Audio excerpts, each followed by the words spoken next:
Muy buenos días, queridas familias.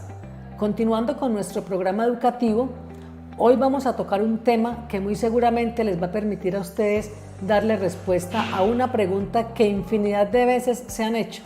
¿Por qué a nosotros? ¿Qué nos pasó? ¿En qué fallamos? ¿Qué hicimos mal? Y esto está asociado con la multifactoriedad en el consumo de sustancias psicoactivas. ¿Qué quiere decir eso? Quiere decir que no existe una razón única para que una persona decida iniciar el consumo de sustancias y mantenerse en él. Por el contrario, son múltiples los factores. Pero empecemos por definir qué es un factor de riesgo. Un factor de riesgo es aquella circunstancia, aquella situación, aquel evento que se presenta repetitivamente y que termina convirtiéndose en una amenaza para la persona y que en el caso del consumo predispone a las personas a hacerlo. Eso es un factor de riesgo. Entonces, vamos a agruparlos de la siguiente manera. Aquí les presento esta imagen que corresponde a algo así como una torta de esas que nos dan el día de cumpleaños. Imaginen que es una torta y que está repartida en pedazos de diferentes tamaños. Así vamos a representar los factores de riesgo que pueden incidir en el consumo de sustancias psicoactivas. Empecemos por el primer pedazo, la I. La I corresponde a los factores individuales. Los factores individuales son aquello que yo como persona, como individuo, le aporto a ese consumo. Vamos a mencionar como los más relevantes porque son muchísimos. Empecemos por esa pobre imagen que algunas personas tienen de sí mismas. Cuando dicen, nadie me quiere, todos me rechazan, soy bueno para nada, no sirvo para nada, yo para qué vivo. Eso es una pobre valoración de sí misma. Ese es un factor que puede llevar a. Otro tiene que ver con la escasa autonomía. ¿Para qué? Para tomar decisiones, para decir no ante las ofertas del medio, para tener la convicción de que mis decisiones las tomo yo, que nadie me dice a mí qué es lo que yo tengo que hacer para solucionar mis problemas, sino que es asunto mío. Eso tiene que ver con los factores de riesgo. Otro punto que tiene que ver con esto es el consumo prematuro de alcohol y tabaco, que son sustancias legales. No todas las personas que inician el consumo de alcohol a temprana edad terminan consumiendo otras sustancias, pero sí hay un riesgo allí de que inicien consumiendo alcohol, tabaco y pasen a otras sustancias buscando quizás sensaciones más fuertes, por ejemplo. Se habla también de los comportamientos transgresores. ¿Qué es transgredir? Es la necesidad que tienen algunas personas de violentar las normas, de desacatar las normas, de llevarle la contraria al adulto. Sucede con mucha frecuencia en la etapa de la adolescencia, cuando los y las jóvenes están tratando de pulir su identidad. Entonces, una de las características es violentar y enfrentar al adulto de una manera transgresora. No lo hago, yo soy grande, soy dueño de mí mismo, etcétera, etcétera. Ese es otro factor. También hay otro factor que tiene que ver con algo temperamental y que es la impulsividad. La impulsividad es cuando las personas no tienen capacidad de pensar antes de actuar, sino que ante la más mínima oferta, por ejemplo, dicen sí. O simplemente quieren decir, o simplemente quieren experimentar lo que otro está experimentando y lo que otro le está contando, que está amarrado también a la escasa autonomía. Hay un componente muy importante desde lo individual que son las carencias afectivas. Todos los seres humanos tenemos la necesidad de sentirnos amados y en primera instancia por nuestro vínculo afectivo primario que se llama familia. Entonces esas carencias afectivas, esa necesidad de que me digan te quiero, te extraño, eres importante para mí, me siento orgulloso de ti, todo eso que hace parte del componente afectivo también se puede convertir en un factor de riesgo.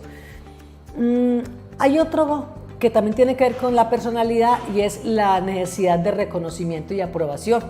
Y es cuando se presenta esa presión social que la vamos a ver en otra agrupación y es cuando a las personas se les dice Si usted quiere estar en este grupo, si usted quiere estar en este combo, tiene que hacer lo que nosotros hacemos. Y una de esas cosas es consumir sustancias. ¿Qué tan varón es? ¿Qué tan guapa es a usted? Entonces, ante esa presión y para yo demostrar que soy grande y que puedo hacerlo, se puede acceder al consumo de sustancias psicoactivas.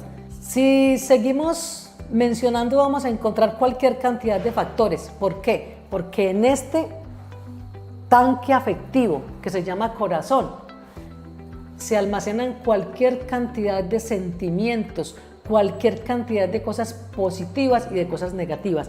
Esas negativas a las que les llamamos toxinas, que tienen que ver con el resentimiento, con la frustración, con los miedos, con todo lo que ya hemos mencionado, es lo que puede convertirse en un momento dado en factor de riesgo. De la misma manera como todas aquellas cosas positivas que me llegan acá, también se convierten en factores protectores. Entonces, este primer punto nos lleva a concluir que el factor individual es inminentemente influyente en la decisión de consumir o no consumir sustancias psicoactivas, porque soy yo quien toma la decisión, únicamente yo. No podría terminar este componente individual sin mencionar algo que es fundamental y tiene que ver con la predisposición biológica y psicológica. Las sustancias no reaccionan de la misma manera en todos los organismos. Por lo tanto, no toda la persona que se fuma un pucho de marihuana o se da un pase de coca o se pega una borrachera termina siendo dependiente a esa sustancia. No, hay un componente biológico que prima. Por ejemplo, en el caso del alcohol, hay un gen demostrado por alcoholismo. ¿Qué quiere decir eso? Que el alcoholismo se puede heredar, pero lo que no podemos decir es que todas las personas, hijas o hijos de padres alcohólicos, van a ser alcohólicos. Están en un riesgo alto, mas no tiene que ser así, pero ese componente influye. Y el componente psicológico tiene que ver con el sentido y la función que yo le doy a ese consumo. Si yo consumo alcohol para divertirme, para estar eufórico, para estar alegre, para bailar, para interactuar, para socializar con otras personas, es muy diferente a quien dice voy a beber porque tengo problemas, voy a beber porque estoy entusado, voy a beber porque tengo una frustración desde hace 10 años, voy a beber porque me quiero emborrachar, porque quiero olvidarme de todo. Son dos cosas diferentes. Y no nos olvidemos que en muchos casos el problema del consumo está aquí. Entonces, predisposición biológica y psicológica son factores de riesgo para el inicio y el mantenimiento en el consumo de sustancias psicoactivas.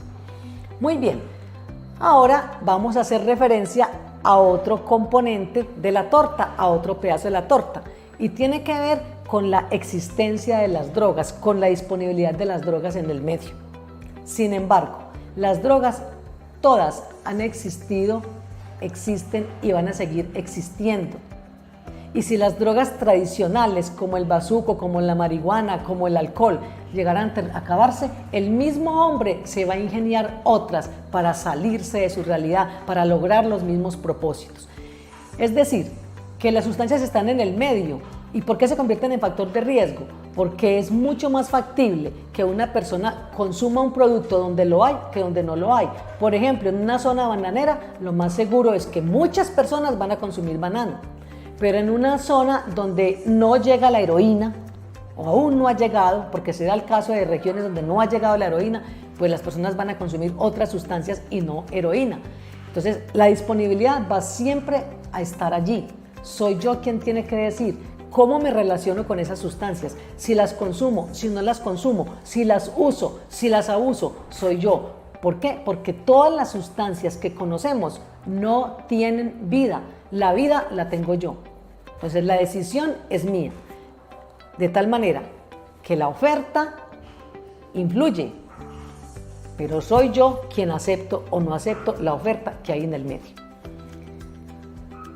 Otro componente de la torta tiene que ver con los factores sociales. Vamos a mencionar solo algunos de ellos, los más relevantes porque son muchos más. Uno tiene que ver con la presión de pares, con la presión de iguales. Ya lo decíamos en el primer momento cuando hablábamos de la escasa autonomía en los factores individuales. y es que la presión de los compañeros, la presión de amigos, la presión de otras personas influye. ¿A quiénes de ustedes les ha pasado que van a una fiesta o van a cualquier evento y los presionan para consumir alcohol?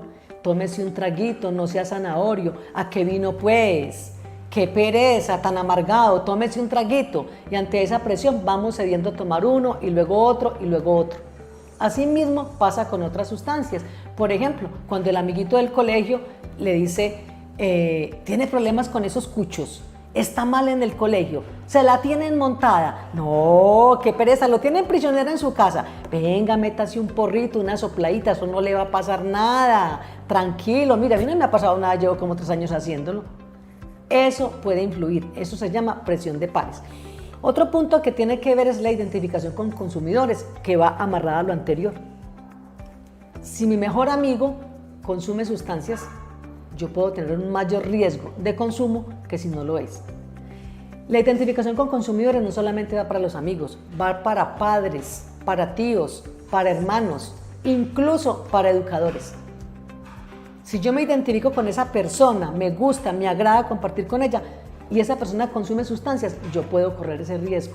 Pero recordemos que la decisión es personal. Hay otro elemento que tiene que ver con los medios publicitarios. En nuestro medio es usual que para vender una cerveza nos muestran un personaje agradable, sensual, bonito, inteligente, qué sé yo. Eso arrastra y eso vende. Por ejemplo, para ninguno de nosotros es un secreto que la industria licorera de Caldas apoya el sistema educativo. Y es común encontrar que la industria licorera nos muestra cuántas ganancias multimillonarias obtuvo por la venta de cantidades y cantidades de unidades de botellas de alcohol. Pero ¿en qué momento esa misma empresa nos está mostrando los abusos sexuales, la violencia intrafamiliar, los suicidios, los homicidios, a consecuencia o como consecuencia del consumo de esas mismas unidades de botellas de alcohol? Entonces, esos medios publicitarios influyen. También a nivel social no podríamos dejar de mencionar el sector educativo. El sector educativo es supremamente importante, es el que escolariza, es el que forma. Pero en el medio educativo nos podemos encontrar con factores como este. Por ejemplo, cuando se da primacía al componente académico más que al humano, entonces, o formativo. Entonces hay presión, hay ausencia de orientación, hay ausencia de acompañamiento y lo que decíamos ahora, identificación incluso con algunos docentes consumidores. Ese medio educativo no queda por fuera de este ramillete de factores de riesgo. Nos quedan 2 factores bien importantes. Uno tiene que ver con la permisividad social frente al consumo de sustancias legales como el tabaco y el alcohol. Hay mucha permisividad social. Miren, si vamos por la calle y llevamos una caja con 12 botellas de ron y nos encontramos con la autoridad policiva, muy seguramente no va a pasar nada. Pero si a esa misma persona la cogen con 20 moños de marihuana, ahí sí va a haber problema. Estamos hablando del carácter de legalidad y de ilegalidad de las sustancias. Eso también influye como factor de riesgo. Es muy desconsolador que a veces cuando hablamos con las familias nos encontramos con que ellas mismas se escandalizan, se aterrorizan si su hijo empezó a consumir marihuana, si su hijo empezó a consumir bazuco, si su hijo se está inyectando heroína. Pero si su hijo está consumiendo licor 2 o 3 veces a la semana, si cada lunes llega al colegio bajo efectos del consumo de alcohol, no pasa nada. Y la respuesta es, ay, pero por lo menos el mío consume alcohol. ¿Qué tal el de la vecina que ya está metiendo marihuana? Miren las percepciones cómo influyen. De cierta manera estamos siendo también permisivos, como lo es el Estado, como lo es la sociedad, como lo es o como lo son muchos estamentos sociales. Y lo otro tiene que ver también con la falta de promoción de actividades sustitutas al consumo. No podemos olvidar, como lo dijimos en el componente individual, que muchas personas se inician en el consumo de sustancias como una forma de resolver sus adversidades, sus problemas, sus dificultades, como una forma de aliviar todo eso que está allá adentro y que le impide funcionar con normalidad, que le impide funcionar satisfactoriamente. Entonces, ese es otro elemento que también cuenta. Hay muchas alternativas, muchas maneras de solucionar los problemas. Hay muchas maneras de trascender ante las dificultades. El consumo de sustancias es solo una de ellas. Pero quizás si se contara con otras alternativas, no se tendría que optar por el consumo de sustancias. ¿Y dónde salen las alternativas? Salen del medio familiar, salen del medio educativo, salen del medio social y salen de mí mismo. Bueno, hemos tocado 3 pedazos de la torta, nos queda uno, que es el más grande. ¿A quién le vamos a dar ese pedazo de la torta? ¿A quién no hemos mencionado?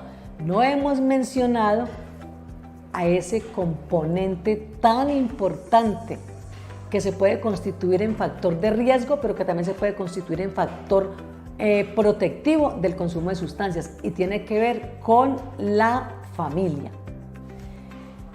En la familia encontraríamos múltiples factores de riesgo. Vamos a mencionar algunos que son los que consideramos como más relevantes. El fundamental tiene que ver con el modelo educativo. ¿Qué se hace en la familia? Educar, en primera instancia. Es la función más importante de la familia, educar. Y para educar, los padres o cuidadores o quienes hacen las veces de padres escogen un modelo.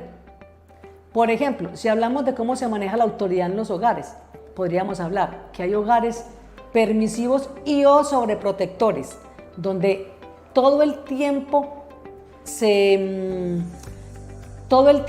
apoya, pero no se disciplina. Si hablamos de hogares autocráticos o rígidos que aún existen, estaríamos hablando de que estas personas, estos adultos en estas familias, todo el tiempo disciplinan, todo el tiempo presionan, pero no apoyan, o sea, no hay componente afectivo. Si hablamos de las familias indiferentes, estamos hablando de aquellas que ni apoyan ni controlan, ni orientan ni acompañan, ni aman ni disciplinan, absolutamente nada. Está ausente ese rol de educador. También encontramos que en muchos hogares la comunicación es defectuosa. ¿Qué quiere decir eso? Que en algunos no se habla, no se dialoga, se vocifera. En otros hay mutismo, no nos comunicamos unos con otros, no preguntamos cómo nos fue hoy, cómo nos sentimos hoy, qué dificultad tuvimos, por qué este hijo está cabizbajo y triste hoy. No hay comunicación. La orientación y el acompañamiento están muertos, y eso hace parte de la comunicación. Tiene que ver también con la comunicación la parte gestual, el contacto físico. Ahorita porque estamos en pandemia, entonces estamos hablando del distanciamiento, pero lo ideal es que haya contacto físico, lo ideal es que se abrace a ese hijo, lo ideal es que se le exprese cuán importante es, lo ideal es que se le reconozcan los logros, lo ideal es que se le reconozcan también los fracasos, pero que se le anime a ir de lo bueno a lo mejor y de lo mejor a lo excelente. Todo eso tiene que ver con la comunicación. Y la comunicación va amarrada a la confianza. Muchas veces los y las jóvenes buscan afuera otras personas con quien hablar, con quien dialogar, a quien contarles sus situaciones, sus adversidades, sus dificultades, porque hay lenguaje de sordos en casa y viceversa. Porque no es solamente de hijos a padres, es también de padres a hijos. Otro elemento que tiene que ver con el componente familiar son las relaciones parentales conflictivas. Las parentales son las relaciones que se dan entre la madre y los hijos y el padre y los hijos, o quien hace sus veces. Entonces, relaciones parentales ¿en qué? En que no hay claridad en las normas, en que solo hay exigencia, en que a veces no se tiene claro que las personas van avanzando en un proceso de desarrollo y que no es lo mismo tratar al niño de 5 años que tratar al de 10, que tratar al de 15. cada periodo y cada etapa de la vida es diferente. Relaciones conflictivas porque se exige demasiado y se aporta poco. Relaciones conflictivas porque la presencia es importante, tanto la física como la psicológica. Relaciones conflictivas porque muchas veces se pierde el orden jerárquico y hay como un desorden en los subsistemas familiares, donde muchas veces son los hijos y las hijas los que lideran el hogar, los que mandan, los que tienen la última palabra, y los adultos pasaron a segundo plano solamente para proveer. Hay múltiples razones para que las relaciones parentales se afecten, se alteren. Y hay otro componente también que es bien, pero bien importante, y tiene que ver con el modelado familiar, con el ejemplo o el testimonio que yo como padre, como madre, como abuelo, como tío, como cuidador, doy a esos niños, niñas y adolescentes. En casa muchas personas aprenden el consumo de licor, porque es típico encontrar esto: tómese un traguito para que sea un berraquito como su papá, tómese un traguito que eso le mata las lombrices, ahí no va a pasar nada. Vaya y me compra la medida de aguardiente y los cigarrillitos y yo le doy la palada. Ahí estamos estimulando, incentivando al consumo, sí que nos lo estemos proponiendo. ¿Y eso se da ¿dónde? En el ámbito familiar. También es importante anotar que las palabras placer y felicidad no siempre son juntas, no siempre van de la mano, no siempre son compatibles. ¿Por qué? Porque muchas veces la búsqueda del placer impide que se encuentre la felicidad, y cualquier cantidad de personas se inician en el consumo de sustancias psicoactivas con la única intencionalidad de buscar el placer. Y no podemos olvidarnos que aunque muchas personas se refieren a las drogas como ese monstruo que mata y que daña, no, las drogas también tienen sus bondades. Las drogas son utilizadas medicinalmente. Entonces soy yo quien toma la decisión de usarlas. No lo olvidemos, lo acabo de decir en el componente anterior. Entonces, el efecto placebo que tienen algunas sustancias influye para que las personas se gratifiquen y decidan quedarse allí como una manera de sacar de allá adentro todo lo que están viviendo. Como podemos ver, son múltiples los factores que inciden para que una persona opte y tome la decisión de iniciarse en el consumo de sustancias psicoactivas. Unos más que menos, pero todos los factores influyen. No hay una razón única. El papá, la mamá, el joven, el educador, la persona que diga, es que tal persona se inició en el consumo porque el papá es un alcohólico, porque nosotros vivimos en un barrio que es una olla, porque en el colegio son muy permisivos, porque hay muchachos que la venden. Esa única razón no es valedera. Es un conjunto de factores que inciden y que terminan predisponiendo a las personas ante el consumo, como lo dije al comienzo. Esperamos entonces que esta sea una puerta de entrada para hacer ese ejercicio.